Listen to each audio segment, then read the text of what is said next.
Ahoj, vítám vás u dalšího vlogu, myslím si, že je v pořadí 4. Asi před půl hodinou jsem vstávala, protože jsme s Adamem jeli k lékaři. On je teďka u doktora, já na něj čekám v autě, jak můžete vidět. Dneska je 14. února, to znamená, že je Valentín. My jsme se rozhodli, že se zajdeme na nějaký oběd, možná brunch. Já vás vezmu samozřejmě s sebou, proto jsem zapínala vlog, abych vám ukázala nějaké své oblíbené podniky. Do zpráv mi přišel tip, že je to něco, co by mohlo lidi zajímat. Další věc je, že jsem vyšlápla hovno, když jsem šla do auta. Já celou cestu, co jsem potřebovala jít kolem auta, tak jdu po obrubníku a jednou šlápnu mimo ten obrubník na tu trávu. Tam se podívám, jestli pode mnou není žádné takovéhle překvapení. Bohužel bylo asi zamaskované to překvapení, protože jsem otevřela dveře, pak jsem šlápla zase na obrubník a říkám si, že šlapu do něčeho měkkýho. Prosím, uklízejte si po svých psech hovna. To je prostě nejhorší, člověk třeba spěchá, jde do auta a prostě vyšlapne hovno. Bomba. Je, sluníčko, to jsem dneska nečekala. Tak co? Nějaké tabletky, když to nezabere, objednat se na něco, kde mě pomůžou. Můžeš proběhnout těma holubama? Nebudu probíhat holubama. Nekoukej na mě skrz displej, to se nedělá. Já můžu, já vloguju.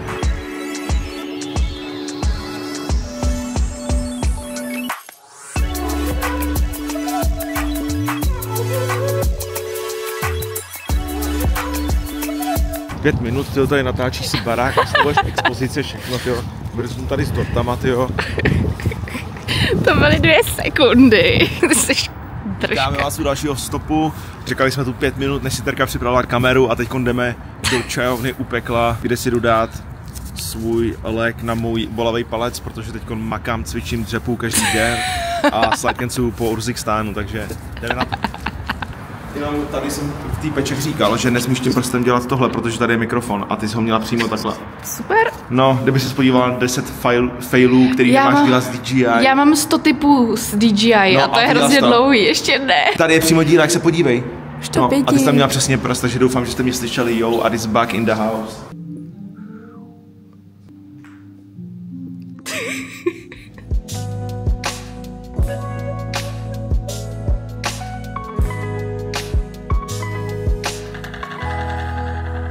Je asi o 14 dní později podle mě od posledního vstupu a prvního vlastně vstupu tohohle z toho videa. A my jedeme s Adamem do kina. Já mám úplně stejný outfit jako minule, když jsme byli v kině, což je vtipný. Jsi ještě od té doby nepřevlíkla. Já prostě jsem od té doby furt ve stejném oblečení, já v tom spím, cvičím, chodím na procházky, všechno. Teď to zní, jako kdybych hrozně cvičila. Já jsem to říkala, ale jsem řekla, že nebudu zlej.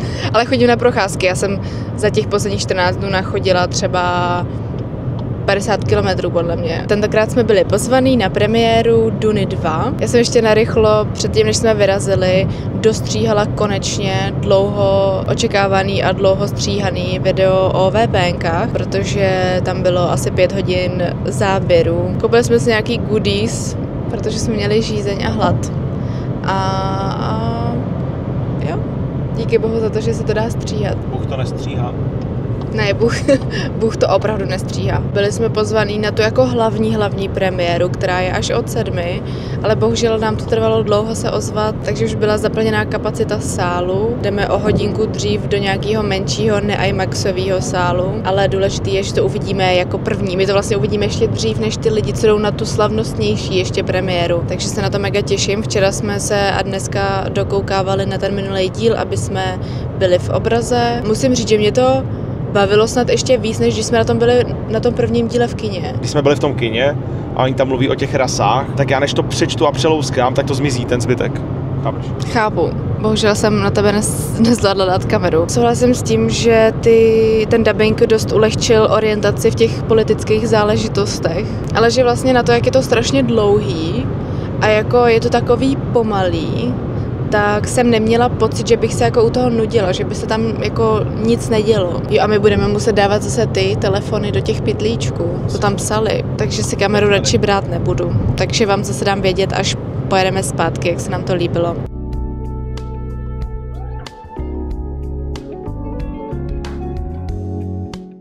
Co to máš, lásko, za krásný boty? Mně se líbí ty boty, ty máš s nima furt problém. Jsou hrozně vágusácký. Jsou absolutně v pohodě. Chodíš se mnou kvůli botama. Ty máš prostě tolik pěkných botiček. Tyhle jsou teda taky dost jako ušijetý. Ne protože by byly ošklivý, ale protože jsou brutálně špinavý. Máš tolik hezkých bot.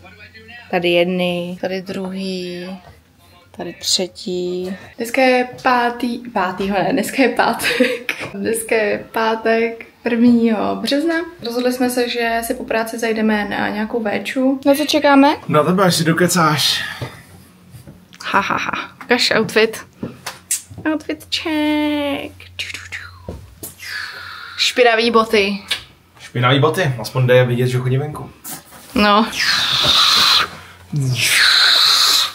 Jo a cenu za největší bordeláře vyhráváme my dva. Oficiálně. Když tohle je tvoje, tohle je tvoje, to je tvoje. Všechno je tady tvoje. Ale už můžeš pustit vysavač, dal jsem všechno nahoru. A mám hlad jak vlk. Jsi můj osobní kameraman dneska? Yes. Terminator. Jo, to je ten. Arný Švarcík takzvaně. Kdo by čekal, že najít parkování v pátek večer ve centru Plzně bude takový oříšek, co? A ještě ke všemu prší. Dobrý. Zaparkováno. Zaplatit parkování.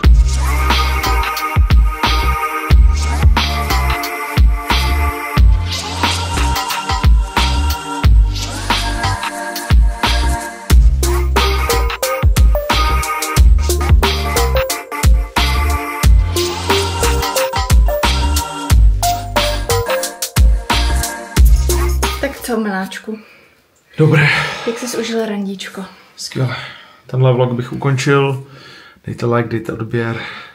Jenom jestli ještě nebudu natáčet další den. Tak můžu dát stejně like a odběr. Jo, dejte ho i tak. Ty jsi neřekl, jak ti chutnalo dneska. Bylo to dobré. Jenom dobré? Top. Dobré. A tiramisu? Pohoda.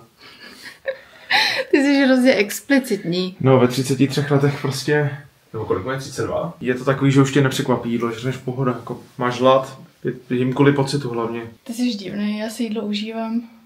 Možná uvidíme, co budu říkat ve 32 letech. No, to už si třeba budeš konečně užívat něco jiného. Jak to jako myslíš? To se říká, ne? Nevím, co. Že holky ve 30 si pak užívají víc sexu. Kde jsi to slyšel?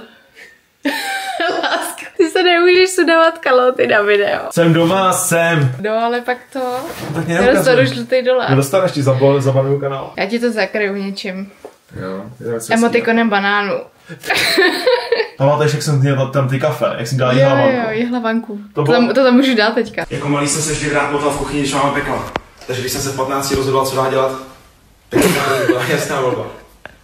Věřím, že když věci děláte pořádně, lidé to ocení. Jihlavanka, voní hezky. Mám takový super výběry na Instagramu, když jste se chtěli podívat, je tam Adam. Ty to tam máš? No jasně. Jo, a tam jsem ještě hubený, tak proto mi lidi nadávají, že jsem tlustý, protože mají to srovnání. Pak jsme byli ještě na dýmce, měli dobrou dýmku, nebyla vůbec přepálená, starali se o nás hezky. Jo, tam je super obsluha. Bylo to fajn, takže můžeme doporučit. A my jdeme spinkat, protože už je skoro 12. Ty jdeš do sprchy. Ne. To budu spát zase vedle smradlavý holky. Tak já tady nebudu říkat teďka, jdu si vyčistit zuby, vyčistit si pleť. A já se tě ptám, já se neříkám, jak to říkáš, že se ptám tebe. Tak, to je pro dnešek asi všechno.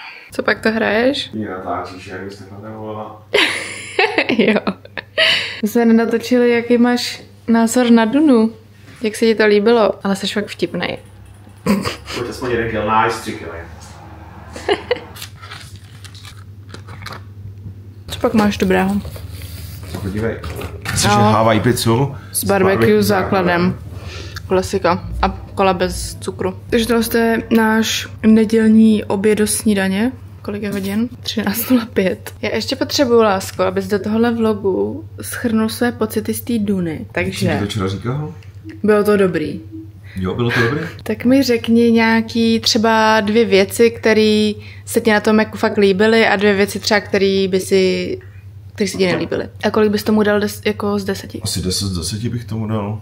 Mám koukat na tebe, do té kamery, to je divný, já jsem někdy natáčel vlogy. To se mi líbilo. Příběh, ten je pro mě vždycky nejdůležitější. Kamera byla v pohodě, zvuk byl v pohodě, herci byli v pohodě, jejich výkony. To se mi nelíbilo. Nevím, co se mi nelíbilo. Když je to asi 10 z 10, tak to se mi nelíbilo.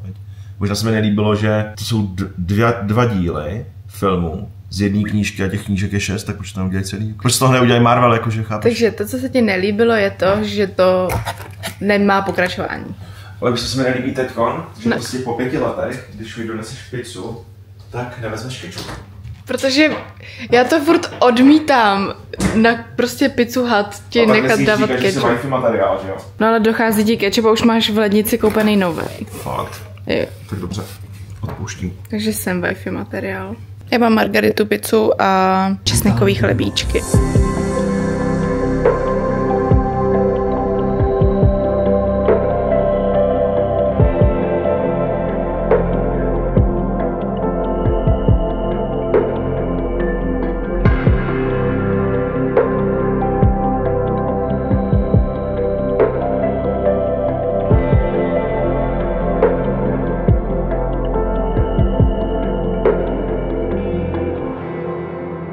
Už je skoro 8 hodin večer. Jak jsem říkala ráno, dneska mám volný den, takže evidentně jsem se uvolnila tak moc, že jsem si ani neuslala postel. Já jsem právě teďka vylezla, udělala jsem si everything shower, umyla jsem si hlavu, vyfoukala jsem si ji. Já vám ještě dlužím, co si myslím o Duně. Když jsem se dozvěděla, že budeme jako schovávat elektroniku do těch sáčků a že vlastně nemá smysl tam brát s sebou kameru, tak jsem byla taková jako, že no, tak to ani do toho vlogu dávat nebudu. Teďka zpětně jsem si pak naházela všechny ty materiály do premiéry a myslím si, že je to fajn. Takže v tomhle vlogu cestu na Dunu nechám. Kvůli tomu rozhodnutí jsem vlastně i ráno s Adama dostala jeho názor na Dunu a teďka je řada na mě. Mně se to strašně líbilo. Já jsem teda byla spokojená už i u toho prvního dílu, ale tenhle druhý díl byl jako ještě o 20 levelů lepší. No. Možná nebo tolik, protože prostě ta Duna jako byla fakt dobrá, i ten první díl. Strašně se mi to líbilo. Jediný, co mi taky přišlo takový divný, je, že vlastně to skončí tak jako neukončeně. Dává to smysl, když je těch knížek ještě několik dalších x dílů, že to není jako uzavřený příběh. A měla jsem z toho dost takový smíšený pocity, jako co se týče té politiky tam, o toho náboženství a tak. Vyvolávalo to ve mně hodně jako myšlenek a spoustu nějakých filozofických otázek. Takže v tomhle se mi to taky hrozně líbilo, protože já... Řevou jeden. Protože já tyhle ty filmy, ve kterých se jako člověk... Ty bale! Takže jsem chtěla říct, že mám strašně ráda filmy, které mě nutí takhle přemýšlet. I když v poslední době možná až moc přemýšlím nad těma jako filozofickými otázkama a možná bych si o to spíš měla chtít odpočinout. Ale prostě Duna se mi strašně líbila vizuály, já jsem kolikrát jenom prostě čuměla na ty záběry, které je takový majestátní, úplně nádherný. Ten soundtrack je úplně boží a naházím se ho do playlistu a asi to budu poslouchat večer před spaním a budu mít husí kůži po celém těle. Je to fakt strašně dobrý. Hrozně jsem si to užila, takže všichni, komu se aspoň trošku líbil ten první díl, tak vám to doporučuji se na to podívat. A myslím si, že i lidi, kterým třeba ten první díl přišel takový jako pomalej a nudnější, tak ten druhý si jim líbit bude taky. Ale je to strašně individuální. Preference mají lidi všelijaký, takže asi není jako úplně film pro každýho, ale já jsem prostě byla spokojená 10 z 10 a už to nebudu dál okecávat. Poslední věc, kterou jsem vám chtěla říct předtím, když se dneska s váma rozloučím a půjdu stříhat tohle video, ať to co nejdřív vyjde, tak jsem chtěla říct, že jsem si pořídila v týdnu tady to roztomilý kombo klávesnice a myši k tabletu, protože já jsem měla k tabletu Folio Apple klasickou prostě klávesnici s krytem. A bylo to strašně nepraktický, protože jsem to nechtěla furt jako z toho sundavat, takže jsem vlastně nosila všude sebou tu klávesnici a asi díky tomu tak po 3 letech mi prostě přestala fungovat. Takže jsem vlastně ten tablet nemohla používat jako takový mini notebook a to mě mrzelo, protože psaní na tabletu jakoby takhle prstama je fakt strašně nepříjemný. Takže jsem si koupila od Logitechu ty 2 roztomilý krásné věci. S tím, že už jsem to dávala na Instagram, že jsem si dala takový předsevzetí víc chodit pracovat ven, ať nesedím furt tady jenom u tohohle z toho stolu, abych se mentálně cítila líp a taky jsem si dala to předsevzetí, abych každý den šla aspoň na 10 minut ven. Tenhle týden se mi to povedlo až na včerejšek, takže se za to musím pochválit. Místo toho, abych si furt nadávala, tak se snažím se víc chválit a uvědomovat si nějaký své takovýhle mini úspěchy, abych se úplně nesabotovala, jak jsem řešila v minulém videu. Takže Vám všem doporučuji mě sledovat na Instagramu, protože tam dávám nějaké věci, které tady nedávám. Tam jsou víc takový jako randomové myšlenky a to se snažím, aby bylo víc takový celistvější a víc tak jako ze života. To je hrozně otravný, jak vržve.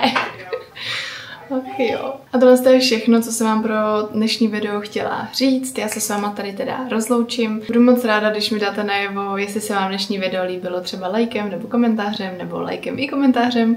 Rozhodně si ráda přečtu vaši zpětnou vazbu, strašně mě to baví číst ty vaše komentáře k mojí tvorbě, protože přece jenom je to zase něco úplně jiného.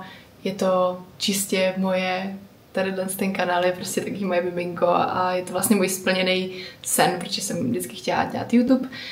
Takže mě to strašně naplňuje a hrozně se vážím toho, že si dáte ten čas, si ten vlog pustit a třeba mi i napsat buď tady pod video nebo do soukromých zpráv na Instagramu nebo tak. A už to zase zbytečně okecávám, takže se mějte krásně a zase někdy příště. Ahoj!